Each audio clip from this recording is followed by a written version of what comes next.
Il m'appelle le messager depuis le début. Le messager étant celui qui transmet les messages. C'est un cadeau qu'on nous fait de pouvoir récupérer ces messages, en fait. Et comme j'ai cette certitude absolue que tout le monde peut se reconnecter, en fait, on me permet d'accompagner les gens sur ce chemin-là. 1, 2, 3,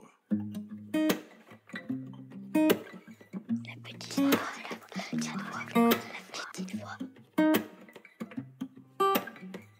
Bonjour, je suis Herveline et j'ai le plaisir de vous présenter La Petite Voix, le podcast qui donne la parole à celles et ceux qui nous font du bien.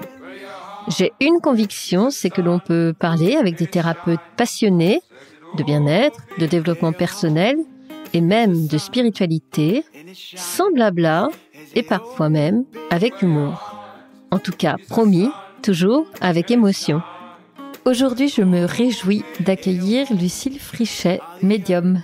J'ai rencontré Lucille chez elle, à Aix-en-Provence, et vous le comprendrez, ce moment d'échange a été comme un moment suspendu, une douce bulle inspirante.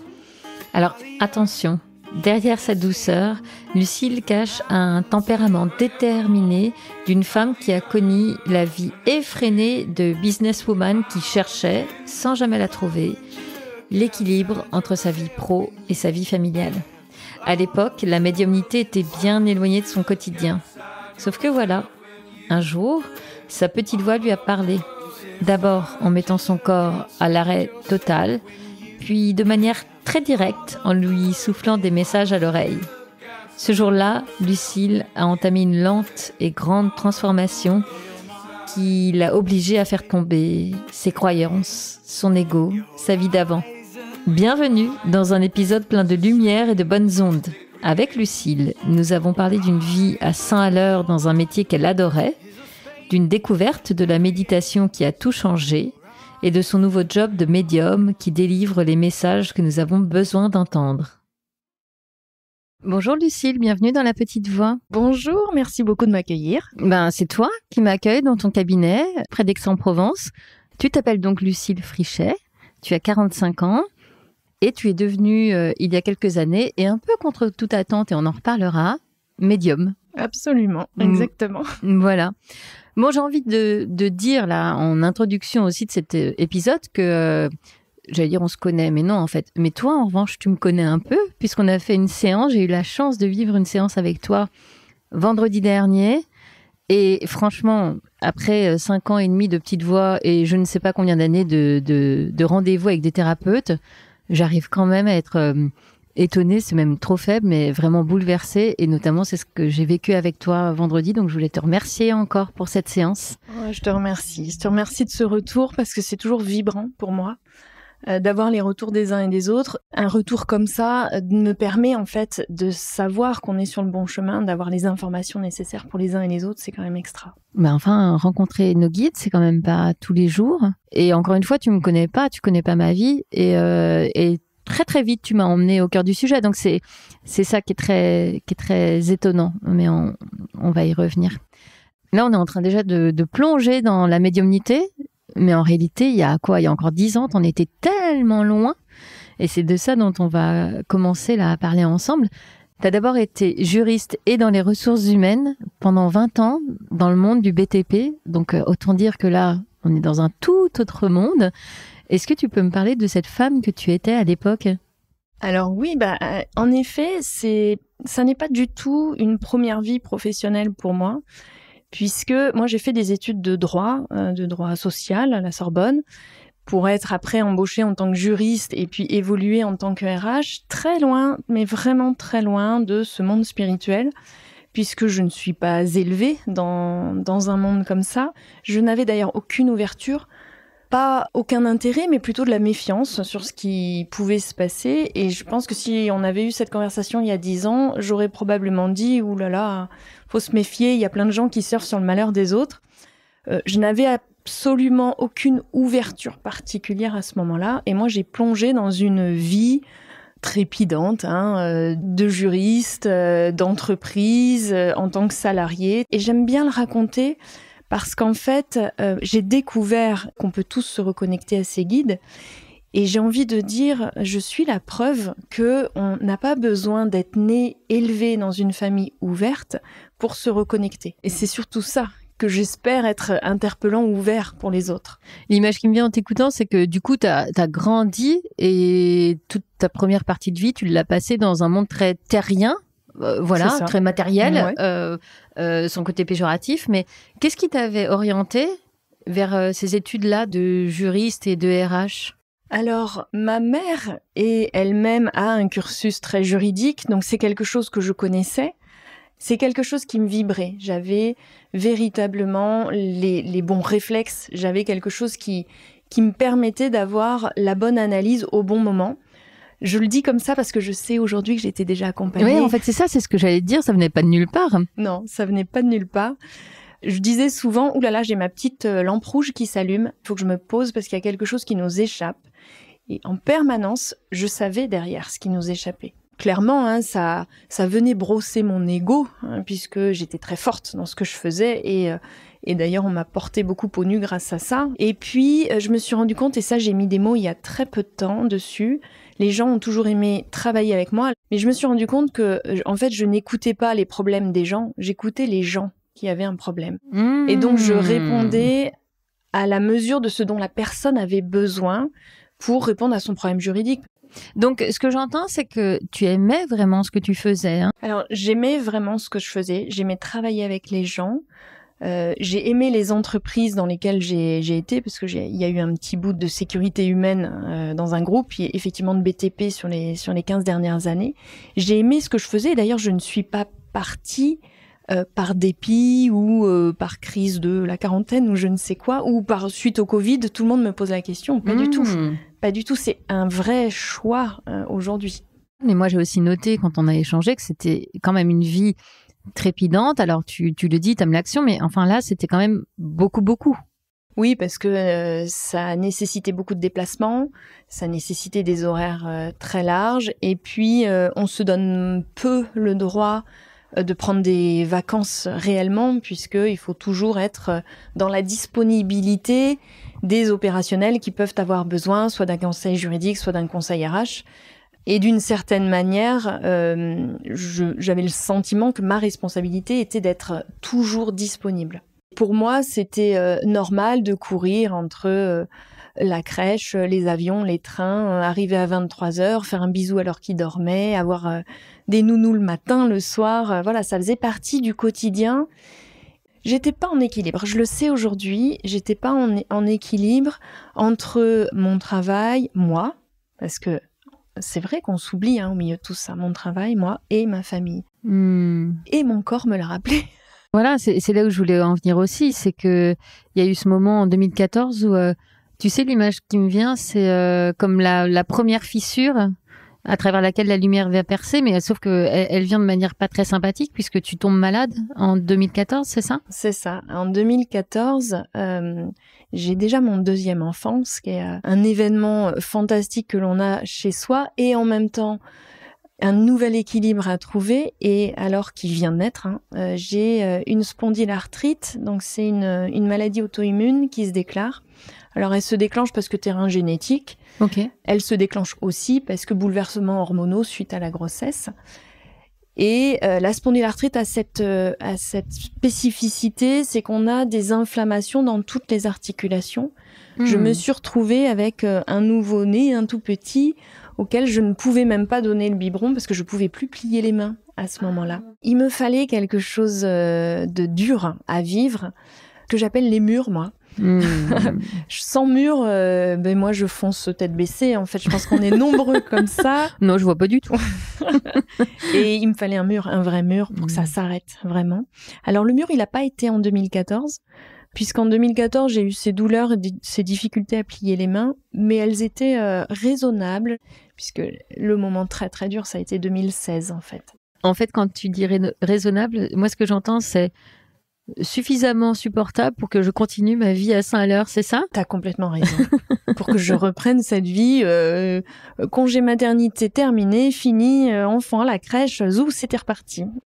Sauf que tu tires sur la corde, mais là en 2016, ton corps te rappelle vertement à l'ordre, non ? En 2016, là pour le coup, c'était pas juste les doigts qui avaient arrêté de bouger. Là, j'ai tout le corps qui s'est inflammé. Donc des douleurs des pieds à la tête. C'est imaginer toutes les articulations douloureuses en permanence, jour et nuit. Donc on ne dort plus, on ne peut plus bouger.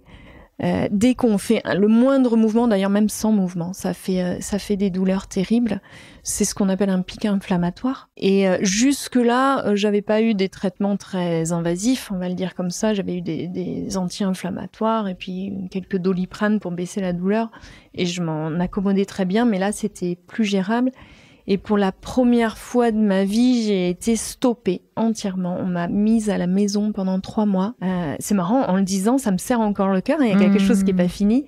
Ça a été extrêmement dur. J'ai jamais été arrêtée de ma vie. Et là, d'un coup, on me met à la maison. Donc, mon tout petit avait 2 ans, mon grand avait 4 ans. Et là, c'était morphine, codéine. Et c'était 24 heures sur 24 pour baisser l'intensité de la douleur. Mais je n'étais plus que l'ombre de moi-même à ce moment-là. Tu le sais dès le départ que ça va durer 3 mois ? Ah, pas du tout. Moi, je suis allée chez le médecin. Je lui ai dit, là, c'est pas possible, j'en peux plus. Quand elle m'a dit, je vous arrête 1 mois, je l'ai regardée en lui disant, en fait, non, je suis pas venue pour ça. Moi, j'ai une réunion dans 2 jours, il faut que j'y sois, en fait. Et ça a été des négociations. Quand je pense à mon médecin, c'est quand même une perle. Hein. Elle a négocié tranquillement, petit à petit avec moi. Et c'est mon boulot de négocier. Donc, ça a été des négociations. Elle m'arrêtait 15 jours et elle me montrait, au bout de 15 jours, elle me montrait que c'était pas possible, que je pouvais pas me lever. Donc, il m'a fallu ça pour comprendre que, oui, en fait, il fallait que je sois arrêtée. Et puis, de toute façon, les traitements étaient tellement lourds que je pouvais plus bouger, en fait. Donc, émotionnellement, t'étais dans quel état, là ?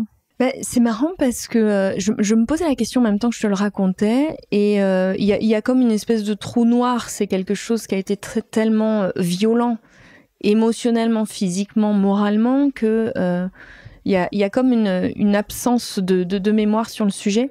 Je pense qu'à ce moment-là, je me souviens juste de cette phrase il faut tenir. Et fallait tenir. Moi, c'est pas dans mon caractère de lâcher ou de s'écrouler. C'est pas quelque chose qui me convient ou qui me correspond. Et donc, fallait tenir. Et là, j'étais en train de subir à ce moment-là, ce qui me correspond pas bien non plus. Mais voilà, il y a eu un temps où nécessairement il fallait subir. Mais je le comprends maintenant. C'était pour rebondir, en fait. Du coup, qu'est-ce qui t'a permis de rebondir à cette période-là ? Je fais partie des gens qui ont besoin de contrôler. Alors, c'est quelque chose aussi que je détricote tranquillement, mais j'ai besoin de contrôler ma vie. Et j'avais l'impression à ce moment-là que je perdais le contrôle. Déjà, je comprenais pas tout ce que les médecins me racontaient. Et je comprenais par contre qu'il n'y avait aucune certitude sur combien de temps ça pouvait durer, puisque chacun est différent. J'entendais que ça. Avec par contre, cet objectif presque excessif de reprendre le contrôle. Et je me suis levée un matin, je m'en souviendrai, mais vraiment comme si c'était hier, avec cette certitude qu'il fallait que je fasse de la méditation. Et que ça serait la méditation qui serait mon premier point de départ. Ce qui d'ailleurs, je donne l'anecdote parce que ça me fait encore beaucoup rire. J'ai fait beaucoup rire les gens autour de moi quand j'ai dit je vais me faire de la méditation parce que, je le dis ouvertement, je me moquais des gens qui faisaient de la méditation. Ok. En disant, dis donc, il passe 2 heures assis à rien faire pendant que moi, j'ai pas le temps d'aller faire pipi dans ma journée. Et c'était vraiment mon schéma de fonctionnement. J'en étais là à ce moment-là. Et là, je me lève et je me dis, je vais faire la méditation. Et alors, du coup, tu fais comment pour méditer, toi qui n'étais pas du tout là-dedans ? Alors, j'ai la chance d'avoir toutes les personnes qui se sont présentées sur mon chemin au bon moment. Mais donc, cette chance que maintenant, je vois comme toutes ces synchronicités sur le parcours qu'on m'a mis pour m'accompagner. J'avais mon kiné à ce moment-là, qui est une perle, Arnaud Iniesta, qui me permettait de tenir ma semaine debout et qui faisait de la méditation et qui m'a proposé de m'accompagner sur mes premiers temps de méditation. Et donc, c'est avec lui que j'ai démarré la méditation. Alors, sur des méditations guidées, c'est lui qui me guidait. Ouais. Et puis, très rapidement, c'est aussi mon caractère, dans ce besoin de contrôle, on a besoin d'être nous-mêmes à l'origine. Et le fait d'être guidé me permettait pas d'ouvrir tout ce que j'avais besoin d'ouvrir. Ça m'a permis de poser des choses, mais j'ai eu rapidement besoin de m'en extraire. Et donc, j'ai commencé à faire des méditations, moi, toute seule, extrêmement ciblées. C'est-à-dire que, pour moi, la méditation était un outil pour faire baisser mes douleurs et pour me ressourcer. ce qui m'a permis de voir que j'étais remplie d'émotions, de tristesse, de colère, d'injustice, de tout ce qui se mêle quand on a une grosse maladie comme ça qui se présente. Et j'ai commencé en fait à apprendre à vider toutes ces émotions qui étaient présentes. Et là, j'ai senti que ça s'apaisait tranquillement, petit à petit. Et j'ai gagné, et là je le dis comme ça aujourd'hui, j'ai gagné parce que j'ai repris le contrôle de ma vie. Merci à la méditation qui est censée nous apprendre le lâcher prise, mais toi dans ton cas, tu es en train de nous montrer à quel point ça nous permet de reprendre le contrôle. Voilà, alors c'est vraiment comme ça que je l'ai vécu sur le moment, mais c'était nécessaire parce que je pouvais pas le vivre autrement à ce moment-là, c'était mon référentiel. J'avais trouvé un outil qui me correspondait et dont j'étais à la manœuvre. Je le vis pas comme cette victoire, je le vis comme vraiment un temps de respiration. Et puis j'ai pas eu le droit, on m'a pas donné le droit de reprendre mon travail à 100%. J'ai été en mi-temps thérapeutique derrière. Et donc tu reprends. Donc là, est-ce que la méditation a encore une place dans ta vie ou plus du tout ? Alors je reprends, mais justement, alors à mi-temps, avec beaucoup de temps de repos, parce que j'étais encore très très fatiguée. Et la méditation, alors là par contre, est rentrée entièrement dans ma vie et je découvre que je peux l'utiliser pour plein d'autres choses que juste ma maladie. Et en fait, en reprenant, je découvre que je l'utilise dans mes journées pour être extrêmement calme, posée, encore plus à l'écoute que ce que je pouvais être avant, que je me ressource au travers de ça. Et oui, ça continue à faire partie de mon quotidien. J'utilise moi la méditation, alors je mets ce mot méditation, mais ça peut être une définition très spécifique pour moi parce que je suis en train de méditer pendant notre interview. Je profite d'un moment vibrant, partagé comme on l'a maintenant pour me ressourcer. Donc en fait c'est quelque chose qui va venir alimenter, nourrir mon quotidien de manière extrêmement permanente. Est-ce que du coup, le fait de découvrir les bénéfices de la méditation, tu commences à avoir un autre point de vue sur ces approches de développement personnel, de bien-être, etc. Non, je pense que je m'ouvre quand même à ce moment-là, avec beaucoup d'amusement sur moi-même. Je m'amuse de moi-même à ce moment-là en me disant quand même, tu vois, tu découvres des choses et c'est quand même fantastique de s'ouvrir sur des nouvelles choses que tu aurais jetées à la poubelle 5 ans en arrière en te disant c'est pas pour moi en fait. Oui, sauf que ça a pris des proportions. Là, on a bien débordé de la seule méditation, puisqu'il y a quand même un moment où il y a comme un canal qui va s'ouvrir, non ? Effectivement, la suite, c'est que tout ce chemin m'amène entre 2016 et 2019 à d'abord gérer la maladie, puis me ressourcer, puis m'apaiser, trouver vraiment de l'équilibre dans ce que je vis intérieurement. Et cette ouverture fait qu'en 2019, j'étais en méditation encore avec Arnaud Iniesta. Et j'entends une voix qui me dit « Je suis là avec toi ». Donc j'ai sursauté à ce moment-là, vraiment de surprise. Et puis je partage avec Arnaud en lui disant on m'a parlé, j'ai entendu une voix, je t'assure, c'est pas moi ». Et très calmement, il me regarde et il me dit très simplement demande qui c'est. Et honnêtement, franchement, alors je le dis en rigolant, mais à ce moment-là, je sais pas qui est le plus fou des deux. Moi, quand j'entends cette voix ou lui qui tranquillement me dit demande qui c'est, très simplement, je sais quand même. Mais son calme m'a permis de me calmer aussi. Et je pose la question, qui c'est, qui me parle? Et j'ai envie de dire, le pire, c'est qu'on me répond. Et j'entends, c'est ton guide, on se connaît, je suis là avec toi. Et alors là, je sors de la méditation, mais presque agacée. Alors pas du tout. Moi, je connais personne qui s'appelle comme ça. Parce que la personne se présente avec son prénom. La personne se présente, me donne son prénom et me dit, on se connaît. Alors pas du tout. Moi, j'étais hyper énervée, mais ni effrayée, ni rien du tout. Juste agacée. Pas du tout. Alors moi, je te connais pas, je sais pas qui c'est. Et on s'arrête là parce que j'étais vraiment perturbée à ce moment-là en me disant, mais pas du tout, je la connais pas en fait. Et j'ai couru chez le médecin. Parce que à ce moment-là, dans mon référentiel de l'époque, si on entend une voix, il y a 2 solutions, il n'y en a pas d'autres. C'est soit on est fou, soit on a un problème de santé. Et je me suis dit, avec tous les traitements que je prends, j'ai peut-être un effet secondaire en fait. Alors je me suis pas du tout dit à ce moment-là, il se passe quelque chose de génial. J'ai pas eu peur, mais je me suis dit, là il y a quelque chose qui fonctionne pas quoi.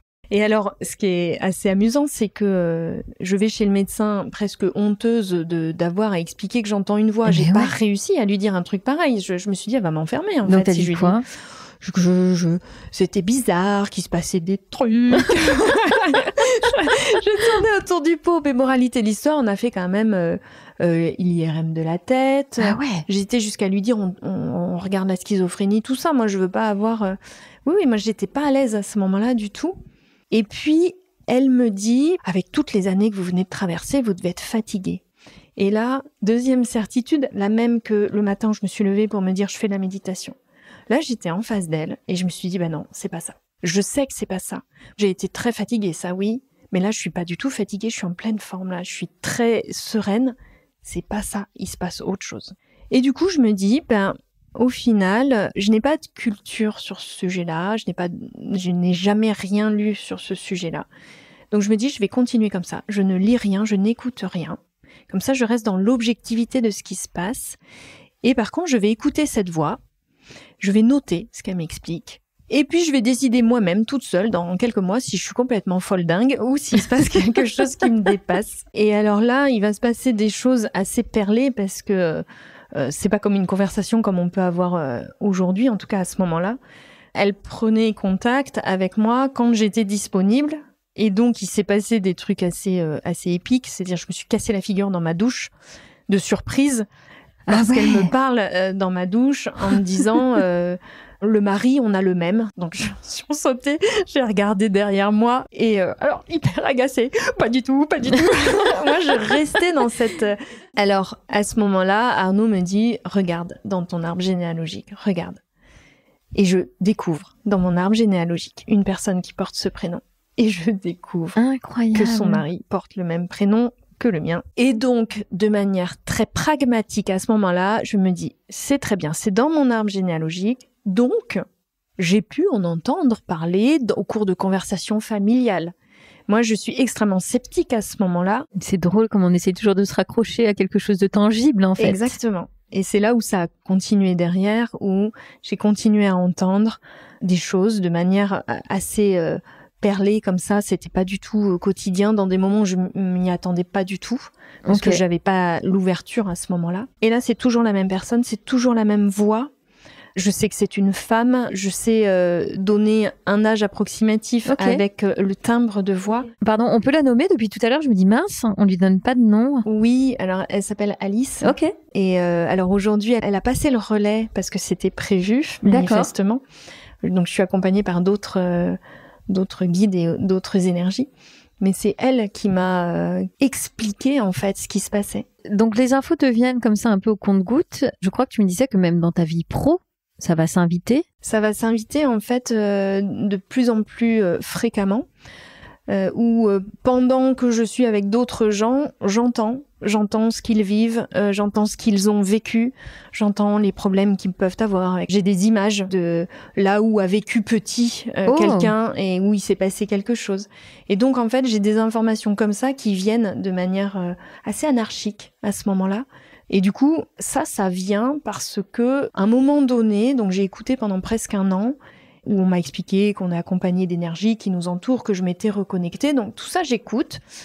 Et puis je dis, à un moment donné, c'est bien joli, tout ça, mais donnez-moi des preuves, en fait. Et du coup, il commence à me donner des informations sur les gens que je rencontre. Alors, mon poste de RH me permettait cette proximité avec les gens. Et j'ai toujours eu cette proximité. Donc, je pouvais parler de la vie personnelle, je pouvais ouvrir sur des choses qui me permettaient, en fait, de confirmer ce que j'avais entendu. Il m'a fallu des prénoms, il m'a fallu des lieux, il a fallu des situations extrêmement précises que je puisse donner aux gens pour confirmer que j'avais entendu vraiment les choses, pour pouvoir me dire à un moment donné, là c'est pas possible, j'ai beau avoir une grande imagination ou une ouverture, là je peux pas savoir ça en fait. Et là j'ai compris que j'entendais vraiment des choses qui se matérialisaient dans cette vie-là. Et que en fait il m'avait aidé, alors c'est ce qu'il m'expliquait, mais qui m'avait aidé à me reconnecter, que mon canal de connexion à moi, c'est de les entendre en fait. À quel moment tu mets le mot de médiumnité sur tout ça ? Alors très compliqué, parce que j'y associais vraiment des charlatans. Ma difficulté, c'est que je n'avais pas du tout envie de poser ce mot médium. En fait, ce sont les autres qui m'ont dit tu es médium.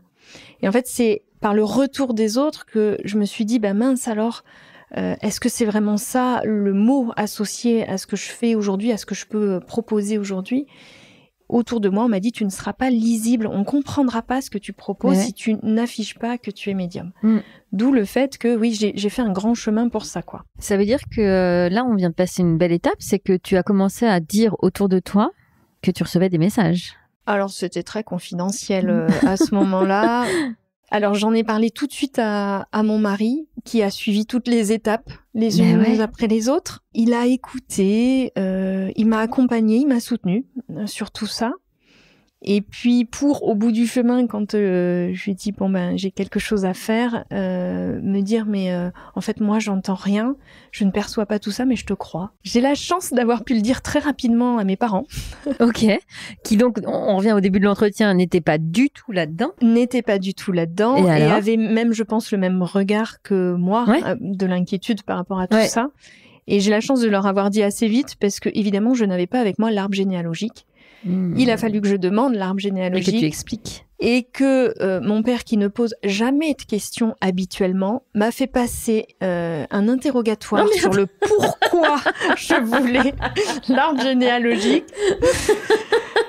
Et j'ai tourné autour du pot jusqu'au moment où je lui ai dit « Écoute papa, j'ai entendu une voix, il faut que je comprenne ce qui se passe, je sais pas ce qui se passe. » Et là, il y a eu un grand blanc, je me suis dit « Ah, je l'ai perdu là !» Mon père est ingénieur de profession, voilà. Nous n'avions jamais parlé de choses comme ça. Il y a eu un grand blanc et il m'a dit il faut pas que tu en aies peur. Et là, je me suis dit là, c'est moi qui suis dans un autre monde. Mon propre père m'a dit il faut pas que tu en aies peur.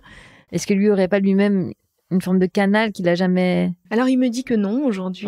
Il a une curiosité par rapport à ça. Et on a eu quand même toujours, alors je dis qu'on n'a pas d'ouverture sur le sujet, on avait un folklore dans la famille, mais je l'exprime comme ça exprès. Ma grand-mère faisait du pendule, ça faisait marrer tout le monde, c'était ludique. D'ailleurs, je n'ai jamais su jusque-là ce qu'elle faisait avec le pendule jusqu'à ce que ça s'ouvre pour moi. Donc c'est quelque chose de marrant parce qu'on n'en avait jamais parlé. Ça me permet à ce moment-là de ne pas perdre pied avec tout ça.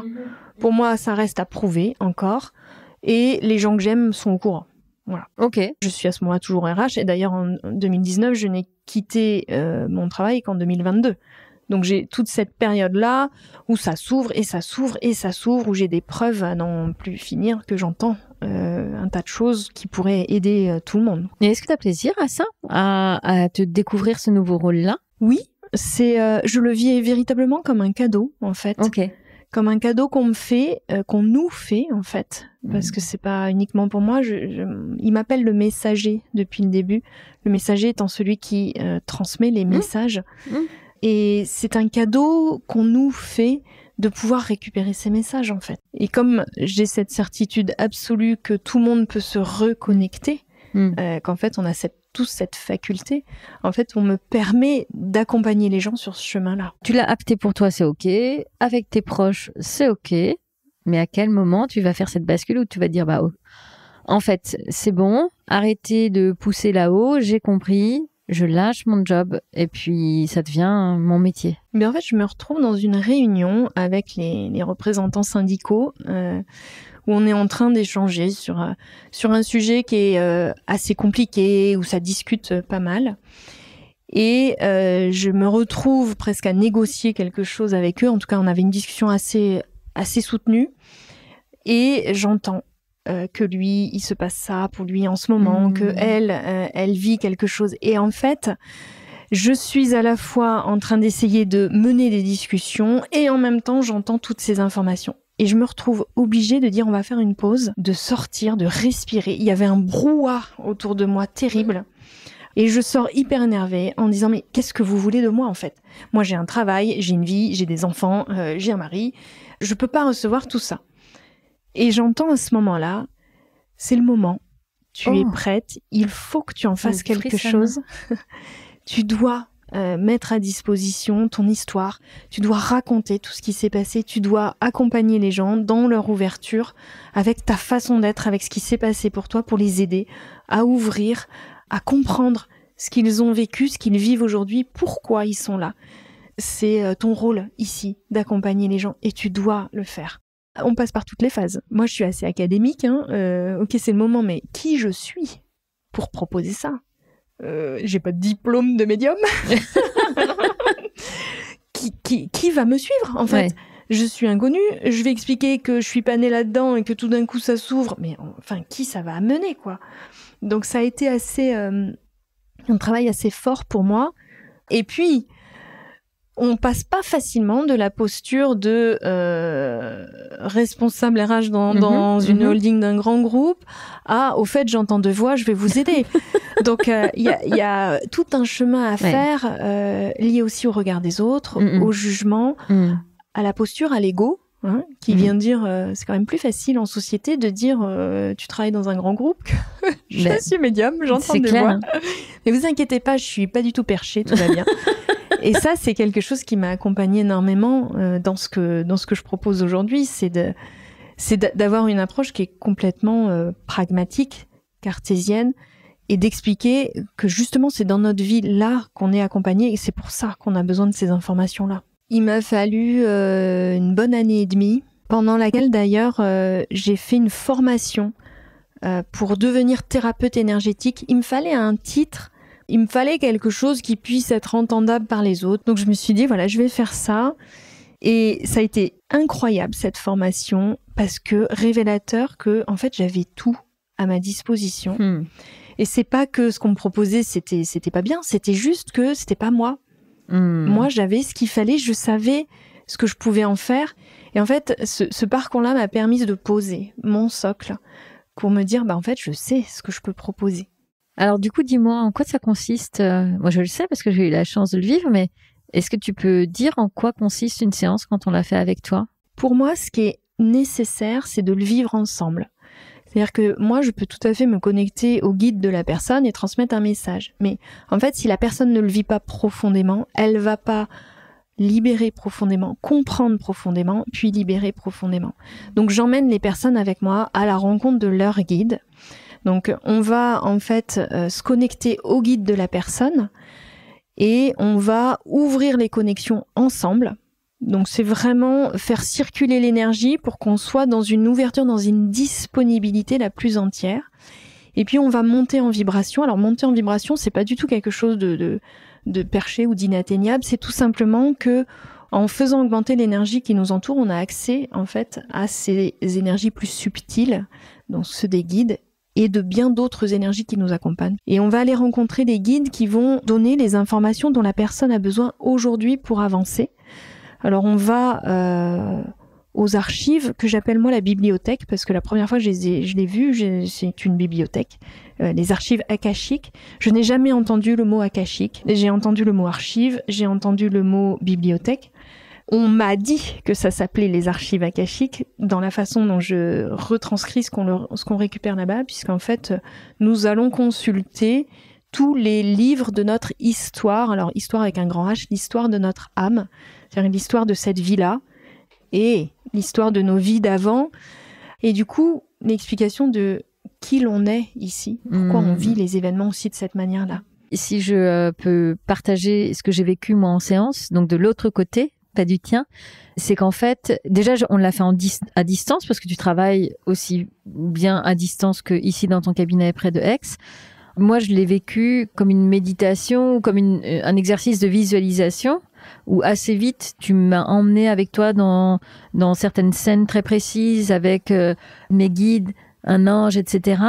Et donc, c'est très visuel. C'est assez, même très, un moment où on se détend, en fait, et où on est là. Moi, j'étais chez moi, je ferme les yeux et puis je te laisse m'emmener avec toi, avec toutes ces personnes, comment on dit, ces entités-là qui m'accompagnent. Moi, je les appelle des personnes parce que je les vois comme des personnes. C'est dans ces plans d'énergie plus élevés où on va, c'est vraiment des énergies extrêmement douces, extrêmement sereines, extrêmement apaisantes.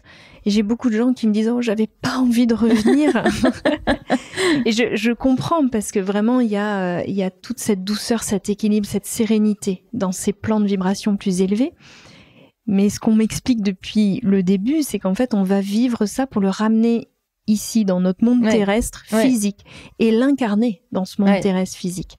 Est-ce que c'est assez doux aussi à vivre pour toi quand tu nous emmènes dans ces séances? Comment c'est?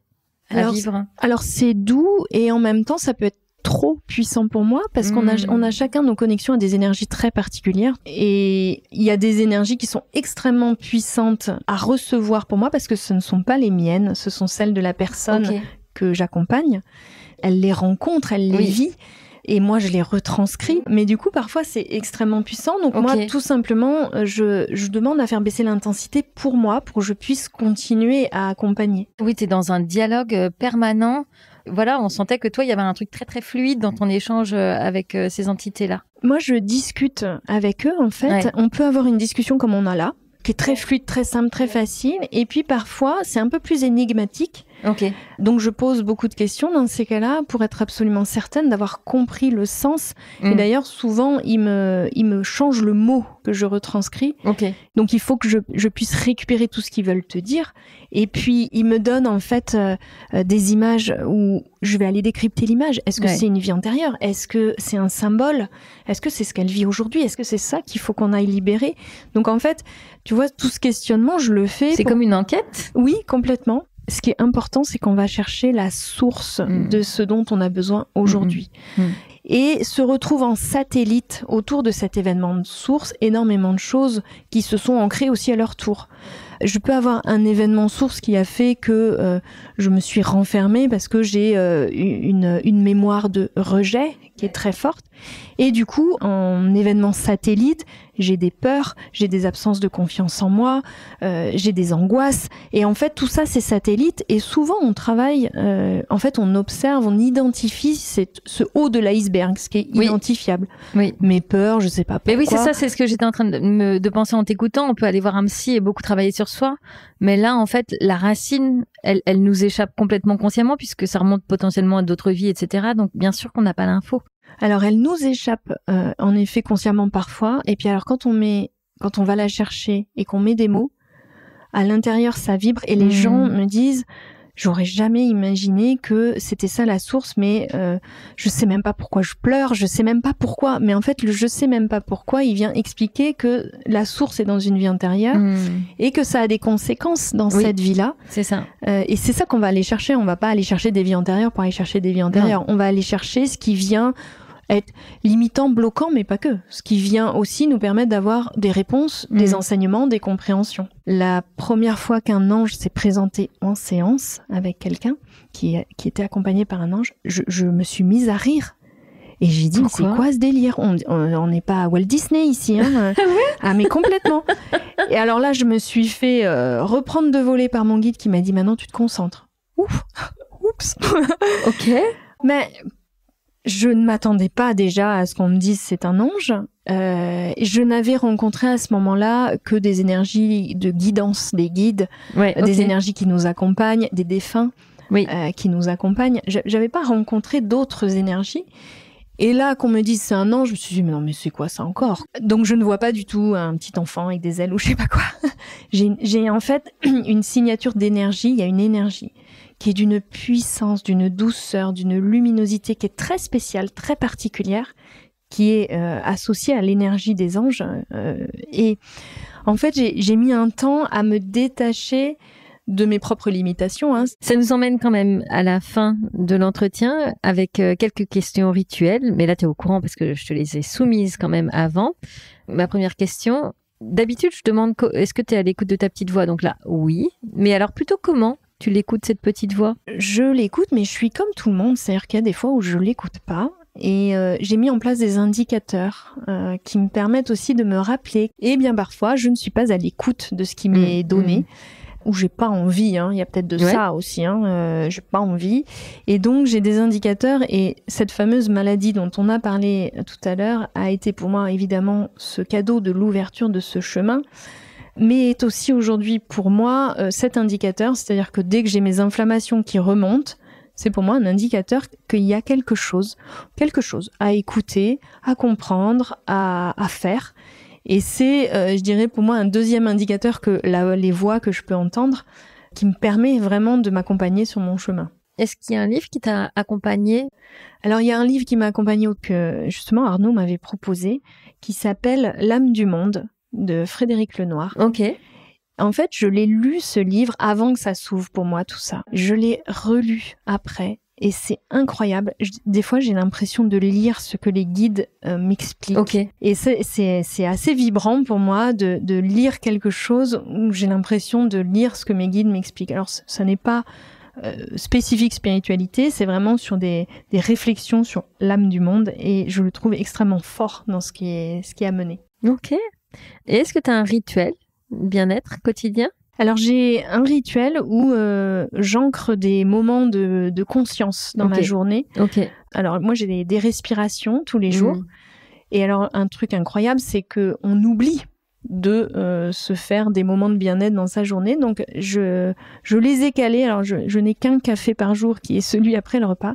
Et donc, à chaque fois, avec mon café, j'ai 3 respirations en conscience qui sont vraiment des moments pour moi et où je peux mettre des thématiques de bonheur, de légèreté, de ressources, voilà. Bon, et Lucille, est-ce que tu es heureuse ? Alors, question sur laquelle je me suis posée, évidemment, la réponse immédiate qui est arrivée, c'est oui, mais un oui grand. Après, je me suis dit, en fait, c'est quoi le bonheur ? Et pour moi, c'est d'arriver à être dans l'équilibre, la sérénité et justement la joie de ce que l'on vit tous les jours. Et je me rends compte que oui, je suis heureuse aujourd'hui dans ce que je fais, et que j'ai besoin qu'on me le rappelle de temps en temps. Top. Ben, merci beaucoup, Lucille. Avec plaisir. Voilà, La Petite Voix, le podcast, c'est fini pour aujourd'hui.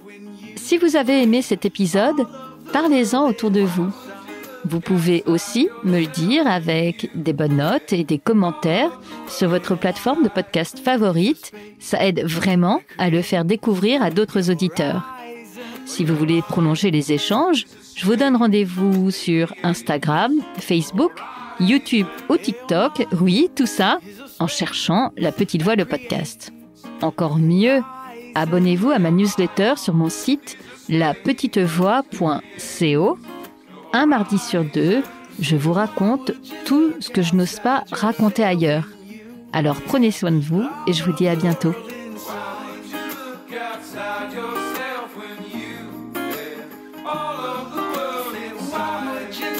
Outside yourself when you have all of the world inside. Why would you look outside yourself?